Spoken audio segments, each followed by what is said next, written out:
경기 김포시를 서울로 편입하는 방안, 여러 정치적인 논의는 좀 뒤로 미뤄두고요. 이 주민들의 삶은 실제로 어떻게 바뀌게 되는지 현실적인 문제들을 저희가 취재해봤습니다. 장규석 기자 나와 있습니다. 안녕하세요. 네. 김포시가 서울로 편입되면 이제 김포구가 네, 되는 구가 거잖아요. 근데 취재를 해보시니까 딱 그 구역 단위 어떤 이름만 변경되는 게 아니라 이게 좀 그런 수준을 넘어서는 논의가 있었다고요. 여러 가지로 좀 이렇게 되게 복잡한 이슈도 얽혀 있습니다. 예. 우리나라 행정구역에서 서울은 유일하게 특별시의 지위를 갖고 있습니다. 예. 가장 최상위에 있는 행정구역이고요. 서울특별시는 자치법상으로 자치구만 둘 수가 있습니다. 이게 무슨 얘기냐면 자치구는 읍면을 둘 수가 없고 동만 둘 수가 있는데요. 네. 현재 김포시는 3개 읍, 3개 면, 8개 동으로 되어 있습니다.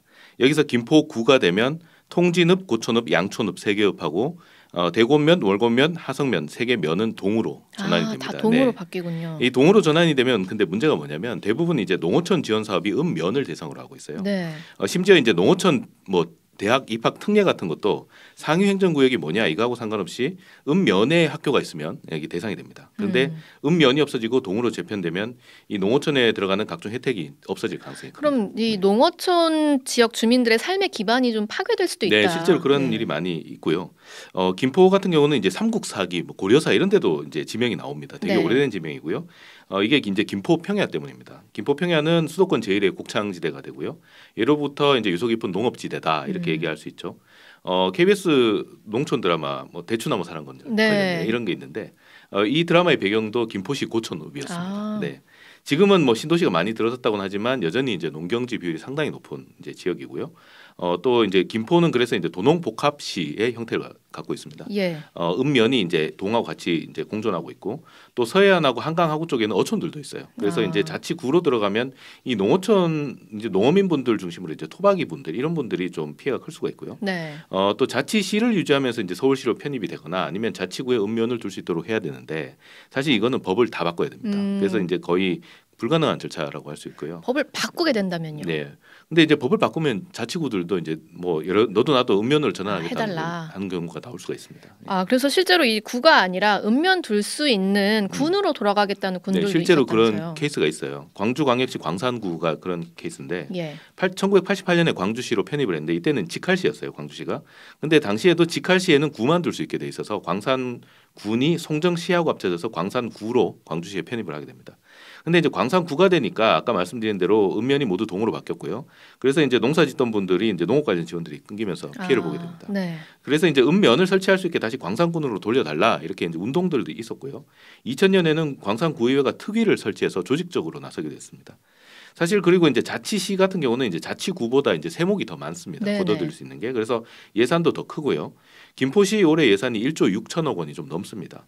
근데 인구는 올해 50만 명을 이제 처음으로 넘겼어요. 예. 근데 서울시 강서구 옆에 있는 강서구 같은 경우는 인구가 56만 명인데 예산은 1조 2천억 원으로 4천억 원 더 적습니다. 김포보다 인원은 많은데 네. 예산은 적은. 김포시가 그래서 자치구가 되면 예산이 줄어들게 되고요. 네. 그다음에 자치시는 또 상수도, 도시계획, 교통계획 이런 거를 자체적으로 짤 수 있는 자치 권한을 갖고 있는데 자치구가 되면 이 기능을 서울시로 반납을 해줘야 됩니다. 그래서 예산하고 조직이 줄어들게 된다 이렇게 볼 수 있죠. 그래도 이제 단 한 가지 또 큰 기대인데 서울시로 편입되면 좀 아파트 값은 오르지 않겠나 하시는 거잖아요. 이런 기대감은 좀 있는 것 같습니다. 실제로 오늘인가요? 그 김포에 땅을 갖고 있는 회사의 주식들이 김포 편입 테마주로 주가가 올랐다. 이런 웃지 못할 뉴스도 나오고 있었는데 장기적으로 땅값 집값이 좀 오를 수 있지 않을까 이런 기대는 해볼 수 있을 것 같습니다만 서울 수도권 집값에 가장 큰 영향을 미치는 건 우리가 다 알고 있듯이 학군하고 교통이에요. 네네. 근데 이제 서울이 아니더라도 학군이 좋거나 교통이 좋으면 집값은 오르게 돼 있는데 지금 김포는 가장 큰 시급한 문제가 이제 김포 골드라인 문제잖아요. 김골라. 예. 그래서 이제 지하철 5호선 연장 이게 이제 집값에 이제 가장 큰 영향을 미치는 이제 요인인데 관련해서 이준석 국민의힘 전 대표가 어제 저희 CBS 방송에 나와서 지적을 한 게 있습니다. 그러니까 서울 외곽에 있으면 그러니까 이제 서울이 아니면 광역철도가 돼가지고 국비 지원을 70%를 받을 수 있는데 서울로 편입이 되면 이게 서울 시계로 들어서 도시철도가 되기 때문에 서울시 부담이 60%로 올라가게 된다. 그럼 다른 사업에 비해서 좀 밀릴 수도 있다. 서울시 그렇죠. 사업에서. 서울시 안에도 도시철도를 놓아달라고 하는데 여러 군데가 있잖아요. 그러다 보니까 이게 뒤로 밀리면 사업 동력이 오히려 더 떨어질 수도 있다. 이런 경고도 했었는데요. 네. 무조건 이제 뭐 서울시에 들어간다고 집값이 무조건 오를 거다. 이거는 좀 기대하는 건 조금 힘들 수도 있다. 이렇게 볼 수도 있겠고요. 예. 그러니까 결국에는 이제 김포구가 되면 조직도 들고 예산도 줄고 농어촌 지역은 지원이 끊길 수 있고요. 또 신도시에 들어오라는 지하철은 또 안 들어올 수도 있고 이런 문제가 생길 가능성이 있다는 거 네, 고려를 네. 해야 되고요. 그래서 이런 일이 안 생기도록 제대로 설계를 해서 편입 작업을 지금 하고 있느냐 이걸 좀 따져봐야 되고 그리고 이제 근본적으로 이게 가능하기도 한 건지 이것도 네. 좀 따져볼 필요가 있습니다. 김포 주민분들 입장에서 생길 수 있는 현실적인 문제들 이런 것이 있었고요. 근데 네. 김포도 김포지만 지금 서울시 입장은 네, 어떤가요? 서울시도 사실 이제 어떻게 할 거냐 이제 이게 좀 중요한데 서울시는 뭐 서울시가 일단 커지니까 네. 뭐 나쁘지는 않다. 근데 뭐 꼭 필요하지도 않다. 음, 그러니까 뭐 우리가 뭐 꼭 해달라고 매달릴 필요는 없다. 이제 이런 입장이고요. 예. 근데 이제 자치구별로는 조금씩 다릅니다. 근데 이제 자치구 중에서도 특히나 이제 좀 재정 자립도가 좀 낮아서 서울시 교부금에 많이 의존을 하는 자치구 같은 경우는 야, 이거 군식구 하나 더 들어오는 거 아니냐. 이제 이렇게 돼서 벌써부터 이제 견제하는 목소리들이 나오고 있어요. 네. 그래서 이제 뭐 서울시 이제 당협 이제 국민의힘 서울시당 당협위원장들 중에는 뭐 서울 있는 서울부터 좀 챙겨라 뭐 이런 얘기를 하기도 하고 근데 오늘 저녁에 이제 오세훈 서울시장 공간에서 이 국민의힘 서울시당 당협위원장들이 모여서 이제 만찬을 합니다. 네. 여기서 어떤 얘기들이 나올까 이런데 좀 관심이 지금 쏟아지고 있고 쏠리고 있고요. 네네. 또 다음 주 월요일에 6일에 오세훈 서울시장이 김병수 김포시장을 만납니다.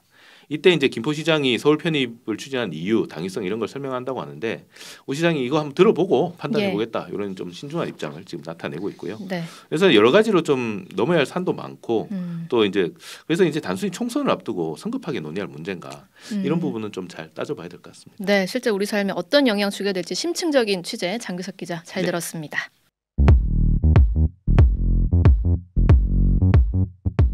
오늘 하루 뉴스 맥락 정다운의 뉴스톡이면 됩니다. 유튜브 노컷 채널 알림 설정하시면 매일 오후 5시 30분 실시간 참여하실 수 있습니다.